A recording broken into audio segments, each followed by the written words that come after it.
At the Home Depot, when you buy select Ryobi tools, you'll get an extra Ryobi One Plus battery for free.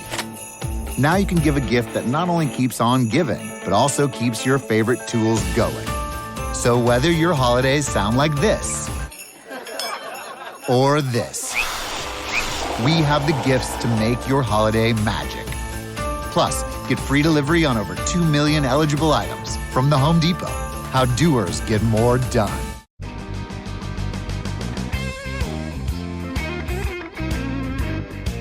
And thanks for joining me for another Blunt Business on CannabisRadio.com. And as you know, on the rare occasions, we have an occasional returning guest to the program. And my kind of fast and loose rule is I usually try to go ahead and separate, about a year before I have a guest. If they're getting the invite to go and come on back, I want to give a little bit of time to go and see how things progress. And today is no exception. Right now, we're welcoming back a returning guest who returns.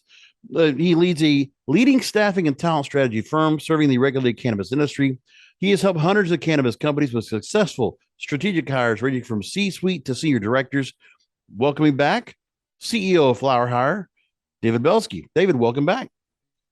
Thank you for having me back. Good to be here. So we'll go ahead and bring a little bit back up of what we had you on before previous, but it's been since May 2021, and pandemic is now much more stretched away. You have officials now saying it's over. So there's that. And business is kind of thriving now, but we still have inflation issues, which even though the job market is said to be, bustling and it's pretty aggressive and active, I'd like to get some takes on that. So first of all, to remind FlowerHire, you've grown to deliver hundreds of leadership hires for clients across North America. You've worked with companies like Ease, TerraSend, AYR, and Ascend Wellness. So talk to me about the progress made, and has the 5-year business plan been achieved? Because I know that's when you started about 5 years ago. Thank you for starting there. I couldn't imagine it being further along in one sense, from when I started, just with an idea of what does a 6-figure cannabis job look like, and sought to discover who a cannabis executive was and what type of jobs would be available and how to find the right people to help this industry move forward. I couldn't imagine, a client roster like me and my team have been able to build over the course of time, and sort of our positioning within the industry, from a strategic standpoint. That being said, on the other side, if you would have told me we'd feel this far along, I wouldn't have expected it to sort of also feel so dicey at the same time. Mm-hmm. We saw really tremendous growth. We're a self-funded business that's grown, by having revenue and reinvesting in the form of hiring and marketing and all those things. And we saw from middle of 2018, basically the end of 2021, just continued growth with a slight pause at the beginning of the pandemic when everything just stalled for 60 days. But then the net effect of the pandemic was the essential services designation on cannabis made it cannabis continue to move forward, but also people consider cannabis from a career option more than ever before, right? Right. This year it's been flat. Our business has been flat. And at the end of the day, with what's happening in the macro sense, and even what's happening in the macro sense, just specifically with cannabis, I think flat is okay. And we're still moving forward. We're still getting great people jobs. We're still supporting the growth of different companies across the country. Now, are you dealing at all when it comes to applicants and recruiting those hires to these businesses, where the mainstream job market talks about the Great Resignation, quiet quitting, and people working from home? Are you dealing with any of those factors here, as that's something that's now normalized, that is now like cooked into what is the job market today and how to go and bring people forward? Yeah, well, I think that on the first thing I would say is that cannabis in general does provide two things that help to balance sort of the trends behind the Great Resignation. One is a mission-driven culture. People that work in cannabis, overwhelmingly, one of their biggest drivers is they believe in the plant, right? And mm-hmm. So not only that, but you have the idea that working in cannabis now and getting experience professionally in the industry could lead to more growth prospects, because there's a lot of stories in this industry of people starting off at a minimum wage job, like a packaging associate, that 18 months later are an operations manager, right? Because they were able to do that. So I haven't necessarily seen the same effect. I think, or more than other industries, is probably less because of those two things. However, again, FlowerHire's main lane is that sort of, salaried management and executive level professional in cannabis. And there are certain skill sets like marketing or accounting or legal, where those employees that have those skill sets now have been working virtually for several years, and it's tough to get them back into an office. So a lot of companies in cannabis have had to adopt to a virtual office setting, or allowing mostly remote work for those type of skill sets in order to retain and or attract people in those roles. Now, I want to take from a story from this January in Ganjapreneur.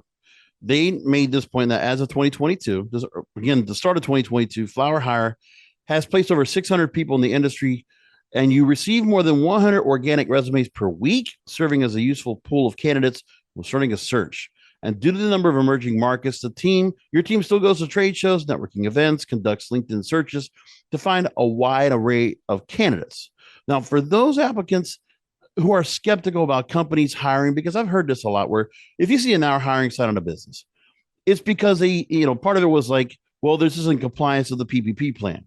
Or if it's some other kind of benefit that the company gets, they need to show that they're trying to hire, but they're really not.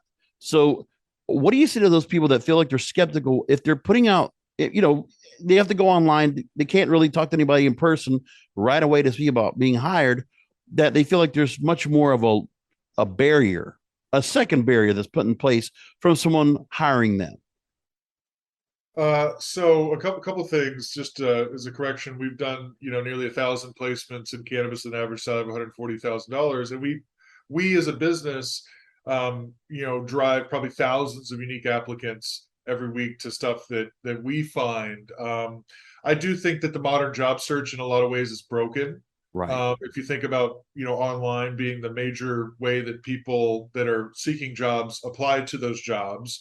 And cannabis is no exception to the challenges of identifying fit from a resume for a specific job, right?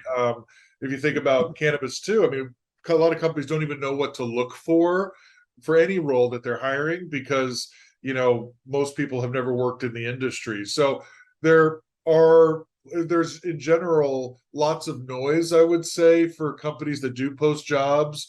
Maybe 10 to 15% actually have the work experience that is listed in the job description of applicants. Right. So I do think that in general, there is still lots of open jobs in cannabis. And, I do think that the majority of companies, the primary way that they fill the majority of their positions is from job listings and the applicants that come through that way. And then, second, you'd have employee referral, and then you'd have, firms like mine assisting as well, but definitely a lesser amount than the amount of jobs filled through ad response. And then also communicating with these companies, the idea that if somebody is trying to be an applicant, that they might be asked, okay, sign up into a portal, which you hope that you'll have some kind of ongoing progress report as to seeing if the job's been filled, if any word comes back, if you get a letter of decline. Are we seeing a little bit of a disconnect on that as well? I don't think it's specifically a cannabis problem. I just think it's job seeker in general. Applicant tracking systems, which are the software packages that manage job listings, are ripe with functions that aren't very effective or strong. There are certain applicant tracking systems that auto reject applicants based on certain criteria not met. As an example, zip code.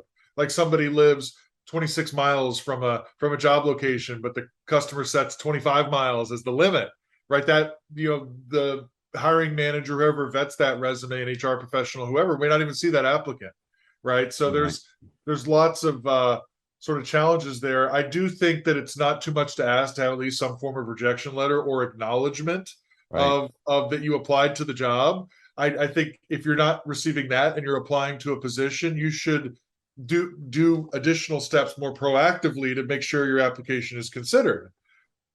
Right. Now, we're going to go to break. There's so much more we can talk about with the job market. We're going to talk about salaries. We're going to talk about benefits. That's all coming up right now with the CEO of FlowerHire, David Belsky, here on Blunt Business. And of course, the website, if you haven't gone to it yet, but take a look at it while you go to break, flowerhire.com. You can look at their website and check that out. While we go to break, we'll be right back. Rolling into some sponsors, but we'll be right back with more Blunt Business. Shopify presents cool sheets from aha to lying awake while you bake isn't cool. I suffered from the wrong kind of hot in bed, heat-induced insomnia. That was my aha moment. Bed sheets that keep you cool. Then I thought, how do I even sell bed sheets? That's when I had the idea that made it all possible, signing up on Shopify. With the help of Shopify's intuitive online store creator, I started selling sustainable bamboo sheets that keep cool year-round. And my cool idea became a reality. Hot sleepers around the world rejoice. Shopify makes it simple to keep your cool while starting and growing your business. Start selling with Shopify today and join the commerce platform powering millions of businesses worldwide. From aha to anything is possible. This is Possibility, powered by Shopify. Start selling online today. Sign up for a free trial at shopify.com/free22. Shopify.com/free22. Welcome back. I'm back once again with the CEO of FlowerHire, David Belsky, here on Blunt Business. You might remember we interviewed him back in May 2021. If you haven't had a chance to catch that interview, go back to your archives, cannabisradio.com, or wherever you find the show, wherever you subscribe to this program. And if you haven't told anybody, tell a friend to tell a friend to go ahead and subscribe, like and share, and leave a review either on Apple or Spotify. Rate and review. We would really appreciate it. 5 stars would be best. Now, David, Cannabis Industry Journal wrote a piece about employee benefits, specifically talking about 401ks. Now, they wrote this, quote, given the complexity of the cannabis industry and its hazy legal status in the U.S., however, it can be more challenging for cannabis companies to find benefits providers willing to create a program, a 401k program. Finding the right partners to navigate the process will help cannabis companies provide this significant employee benefit package. Cannabis organizations have run into similar roadblocks finding banks and payroll providers willing to partner with them, and some large financial firms that offer retirement plans often decline to work with cannabis companies as well. Like we know, safe banking would probably offer some kind of release to that. But in the meantime, a growing number of boutique firms are now offering 401k programs and other benefits for this industry. It just requires the right partners to find the right plan. What do you think about companies that want to take this route? Great question. I think it's a bit of old information, to be honest with you. Over the last 5.5 years, I've seen an evolution for sure in how people are paid and what type of benefits are offered in the cannabis industry. Because when I first started, most companies we were supporting were still doing payroll and cash and did not offer healthcare. Right now, fast forward to now, I think every single company that we've worked with in the last 36 months has normal payroll. And I think health benefits have improved to a point of being on par with other industries. Now, 401k, I used to say, a couple of years ago, up to that time, it's very rare to find a 401k in cannabis. And if retirement benefits and 401k match is something that is a big driver for your job making decision or job decision where you work, cannabis is probably the right fit. Because we like to be upfront and not waste anyone's time, right?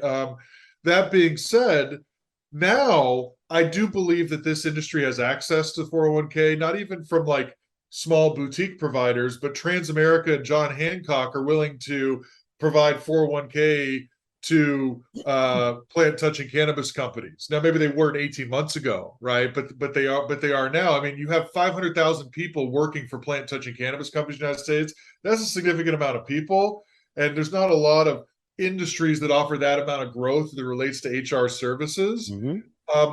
That being said, I believe that not every company in cannabis offers a 401k, and I attribute that more to them being more startup companies than lack of access to those type of solutions, right? Mm-hmm. If you're talking about early stage startup, growth stage companies without a sophisticated HR and human capital function, often those companies are just trying to figure out how to make payroll and be compliant from a from a a workman's comp and onboarding and offboarding and payroll taxes standpoint. So I think that's the major reason why this industry isn't offering 401k now, as opposed to lack of access. But that is a recent development.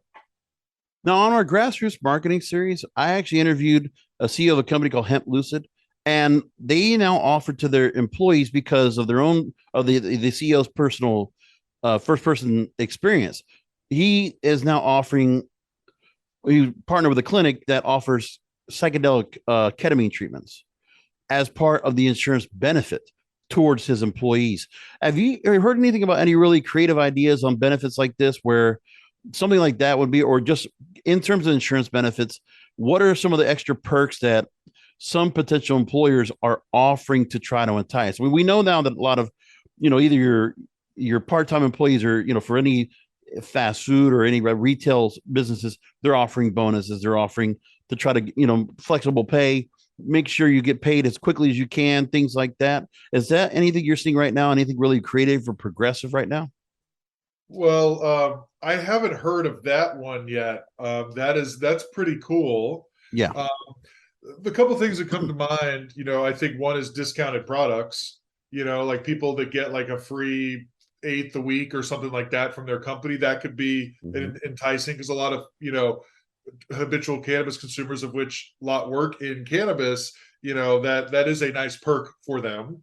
I've also heard of things like access to counseling, especially in the events of the pandemic and some of like the Zoom fatigue, and in the parlance of our times, like companies offering access to to counseling as part of an employee benefits package. I've definitely heard of that as well. And listen, I think that there's a lot of challenges to being an operator in this industry and being a founder. And I don't think all founders of cannabis are greedy by any means. I think that they're capital constrained because of 280E and other reasons. But I do believe that a lot of companies, especially in the private sphere in cannabis, want to take care of their employees, and it is part of their culture to figure out ways to do so. The other thing too is, we haven't gotten there too much yet, but there's a lot of companies that are already under SPACs, or they're already being exchanged through the Canadian Securities Exchange or other markets, stock options. Would that be something that you think eventually will be a part of the normal gamut of somebody's hiring package? Yeah, I think that what we see is, for, I'd say, the majority of director level and above positions that we recruit for, there's some form of equity or long-term incentives, and it could be options, it could be RSUs, it could be phantom shares in an LLC, whatever that means. Right. I do see that as being, especially for senior level talent, one of the sort of driving forces that startup minded employees expect as part of their compensation package, right?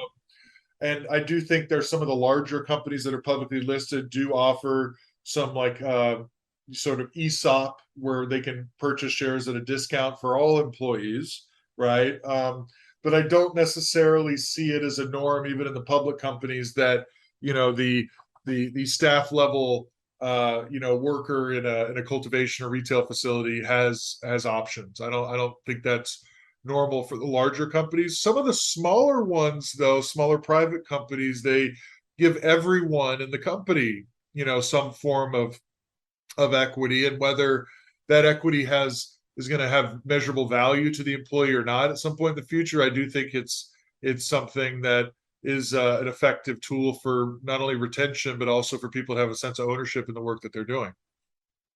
I want to bring up a story that you wrote yourself in Green Entrepreneur. We're going to let people know about it. It's how much employees make in the cannabis retail business. You want to look at what employees do and how they're compensated. So how much are they getting paid? Let's go and bring that up real quick. There's a pretty expansive article, so I would let people know. Go ahead and look for that at Green Entrepreneur. And I'll just take a quick summary of what you make a point of, is that you explain the range of salaries from bud tenders making minimum wage to vice presidents making $350,000 a year. Now, from what you stood to lay out, what I want to ask specifically is about bud tenders. I feel like, because of the name bud tender, obviously synonymous, that's, everybody knows the name, is very familiar, but I feel like taking the bud tender terminology, more like a bartender who's going to make just on tips, that's basically minimum wage, a service industry. If it was something where that position was made more like almost like a pharmacy technician, or almost call like a terpene technician, and maybe the person comes out in a lab coat, I don't know. There's something where you elevate that position, you make it sound much more important, and you want to make sure you hire people and give them that right salary so that they don't feel like this is just, because I think bartender kind of takes away, or bud tender to me takes away a little bit of what their real purpose is, that it doesn't give enough seriousness to what they're doing. So I agree with you in a lot of ways that it's, at this point, it's a bit inappropriate, right? Considering that I think that a good amount of consumers that are entering the retail experience are really looking for a guide, a concierge, if you will, not somebody to hawk, nugs at them, right? And not only that, the bud tender is the face of a cannabis job. It is the job that the general public interacts with the most, is the employee that at a retail environment. So I do believe that it is important that we look to elevate those folks in general, and to the benefit of consumers. Now, I think there's a lot of room for improvement here across the industry. Right. I think that there are some retailers that do a great job of training and investing in education for their bud tenders, or whatever, but most definitely do not, and it is to the detriment of the consumer at this point. I have seen, though, there's starting to be more, we'll say, creative ways to compensate those bud tenders through technology. Like, there are platforms now where, instead of a brand that wants to be sold into a retailer coming and trying to drop off samples to the bud tender, now the bud tender can get paid for watching videos in their own time of that talk about the product, so that they're going to be more likely to recommend those products and find some sort of side income from being the face of the industry. But I do think that the bud tender name should be evolved 1,000,000%. And I also say, first of all, and I'm not, discouraging anybody that is a bud tender at all. I'm just saying, change that name, elevate the salary, because it's distinguishing yourself more. Plus, also, I think the perception where I don't think every bud tender could absolutely go ahead and sample every strain of every hybrid or every sativa that's out there. It's impossible based on how much is out there. And you never know what happens with each batch that yields and comes in. It's more about their understanding of what is inside the molecular of that plant and what it does to you. That's more important, I think, to me, if you're coming into a dispensary, as opposed to them just saying, well, indica. What do you think when you try it? Yeah, or like, oh, you want to relax, take an indica, right? And it's like, how helpful is that? I think we're just starting to scratch the surface of how the physiology of humans and how it interacts with different molecules in the cannabis plant, and it is very different. Like, you or I may have a completely different experience from the same strain, right? Or you may have a completely different experience with the same strain and it used it one time a day versus another time a day. So there's a lot of challenges, I think, to helping guide people in their cannabis consumption that are curious. Yeah. That being said, we can do better than indica and sativa and THC percent. We can do better. Right. So that's just where it comes to me, is that I see that now on the higher end of the salaries, when it comes to seeing that vice presidents or CEOs are making $350 to $500,000 a year, something like that. Obviously, that is a great salary for those that want to get into this business right before it hits legalization. And that we see more than our share of Fortune 500 executives that have wanted to do something different. They want to get out of the grind of what they've been doing before, all that corporatization, or they want to take that structure and build into something that's much more ambitious for them, like cannabis. Yeah, well, and to preface that article in the salary, there's not a lot of retail leadership roles paying $300,000 or more in cannabis, but there are certain companies that have more than 50 retail locations open, or more than 30, and the person running all retail operations for an organization like that tends to be, somebody who had a similar role in a legacy retail industry and has several years of cannabis experience now, right? But I think that and those folks have an entire organization and scope underneath them that often can have thousands of employees up to that are working on the front lines of retail. Yeah. Right. But I think also mergers and acquisitions of MSOs and how they're continuing to just consolidate and they're just growing bigger as they can, that will require the need of someone that can handle that many stores and that many employees, someone that has been that CEO of such a company that can bring the right kind of leadership into such a bigger space. Yeah. And, as a business, when we started, 5 years ago, I'd say definitely the majority of the candidates that we placed did not have cannabis professional experience. Over the last 12 months, it's been about 50-50. So this industry is still hiring lots of people who've never worked professionally in cannabis into strategic roles, but there are also folks that have come into the industry from CPG or retail or hospitality or whatever, and now have 2 or 3 years of experience that maybe are looking for a better boat, or they're on one of those mega ships now through consolidation. They want to go to a smaller, earlier stage thing and have a little bit more fun. Right. That being said, especially at the executive ranks, we're seeing companies in cannabis that are bigger than we've ever seen. So yes, there is creation of these organizational structures, and including up to leadership roles that have never existed in legal cannabis before. So this industry continues to attract and or need executives from other spaces. I think the challenge in recruiting those type of people that FlowerHire aims to solve is just because someone was successful at Diageo doesn't mean they're going to be successful in cannabis, because you have to write the playbook here. You have to be massively strategic and massively tactical. And if you're not used to building structure and processes and doing the actual job, not delegating the actual job, you're probably not right for this industry yet, even at those executive level salaries. Yeah. We're going to come back after a short break, but we're going to go and talk about social equity coming up. To wrap things up here with David Belsky, CEO of FlowerHire here on Blunt Business. We'll be right back. Rolling into some sponsors, but we'll be right back with more Blunt Business.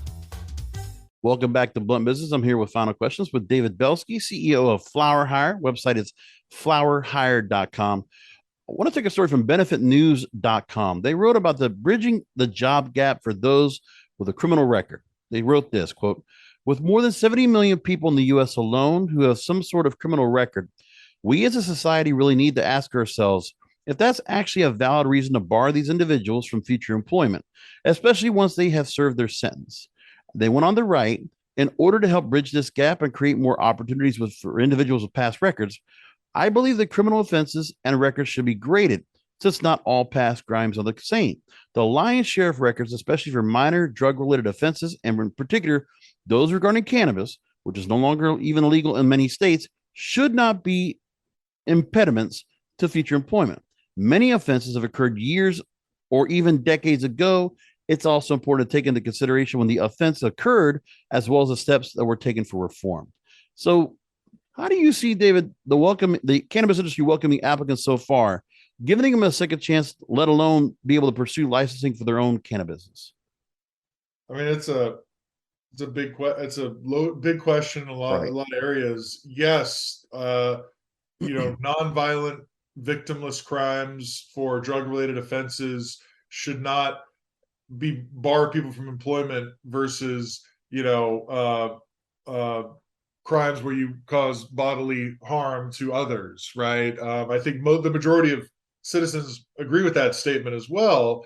And I do think that there's, within the cannabis industry specifically, as you know, every state is a little bit different in terms of how they look at criminal records and how they look at being second chance employers. And, there's some very progressive states in the Northeast, like New York, that are trying to rectify that by looking at policies that encourage ownership from folks that were incarcerated or from communities that were affected by the war on drugs, right? There are some states that bar people from working in cannabis, like Florida, that have drug-related offenses on their record, right? So it's all over the map.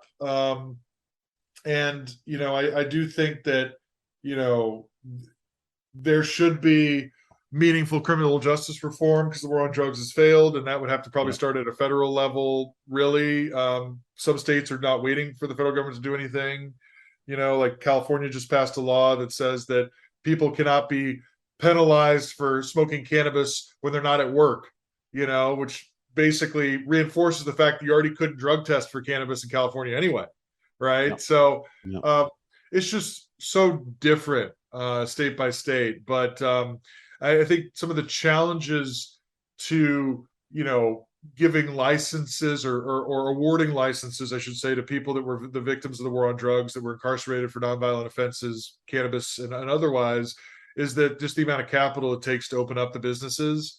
It's one thing to get a retail license, another thing to find $1 million to be able to do the construction and build out and pay for all of the professional services it takes to get it open and float the inventory for the first 120 days, right? So, right. I think that the narrative in general, around,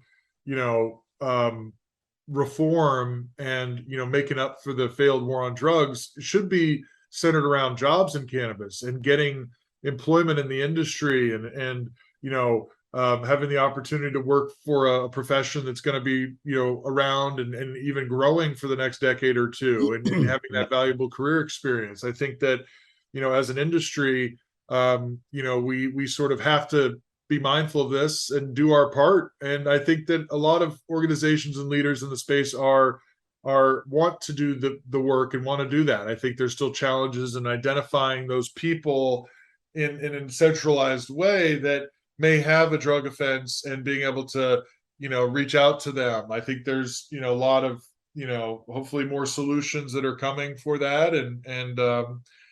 But it's definitely something that is continuing to shape the industry, especially for the states that are, in the Northeast and elsewhere that are becoming adult use now.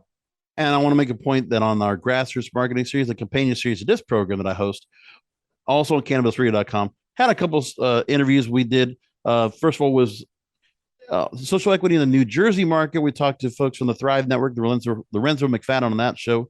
And then also talked with Kelly Parnell with the New York Cannabis Project to specifically talk about the areas where it comes to social equity, and also the part where legacy operators that might have been already servicing that area in a black market, but they want to become legit. That opportunity, I always continue to say that should be part of the conversation. So to wrap things up, David, let's go ahead and let people know about the website. Once again, FlowerHire.com. You mentioned you updated the figures about how many people you've actually slated into job positions, over 1,000 now. I mean, those big switch from 300 to from last year. So you definitely, it's going exponentially. Talk to me for those people that want to get themselves back in the job market. They want to get themselves a new job, change jobs, or get themselves into a new career. What should they do if they're reaching out to you on your website? I think obviously you can apply to jobs. You can send me directly, David at flowerhire.com, and I will get it to the appropriate place on my team. There's a way to get in touch with me directly. I think following our organization on LinkedIn, if you're on LinkedIn, there's a lot of information, not only jobs that are posted on LinkedIn, but also just information about educational seminars that we put on about what's happening on the human capital side of cannabis that can be good. I mean, education about the industry is my first piece of advice for anyone looking to work in cannabis. Mm-hmm. Look at the regs for your state. Connect with people online. People that work in cannabis are very open to collaborating, to helping others, and it's very special. And hopefully that stays there forever. But right now, there are many people that will help you, give you advice if you are proactively reach out. Fantastic. Again, always happy to have you back, David Belsky, CEO of FlowerHire. Thanks for being back on once again, and best of luck. Thank you, sir. All right. Thank you, listeners, for listening to another Blunt Business. We'll be back next week with another episode, and we'll talk to you next time. Nice house for my kids versus LA, which was a little bit more challenging. Right. And people here have no idea that there are 6-figure jobs in cannabis. It's like there's still an awareness issue of Right. like how far along this industry actually is. The fact that, as a business, we filled 50 different job functions last year around in a vertically integrated company. I mean, that's a lot of different types of roles that a cannabis company needs. And because of that, it's a job creator like no other. But Yeah. thank That's you great. for having me back on. Of course. No, you're good. You're good. Thanks again for making time. We'll make sure to get this out. I believe this is gonna be in November. We should have this posted, but we'll make sure to get you a link out so you can share it with whoever, however you like. Yeah, we'll definitely share it. And happy to discuss anything anytime. All right. Sounds good, David. Thanks so much. Thank you. Have Bye. a good one. Sure, bye.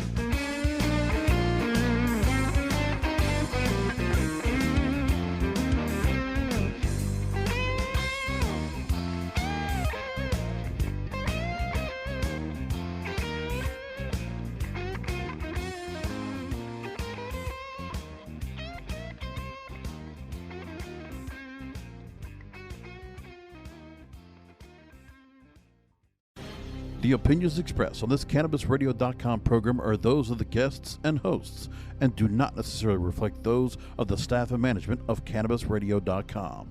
Any rebroadcast, republication, or retransmission of this program without proper consent is prohibited.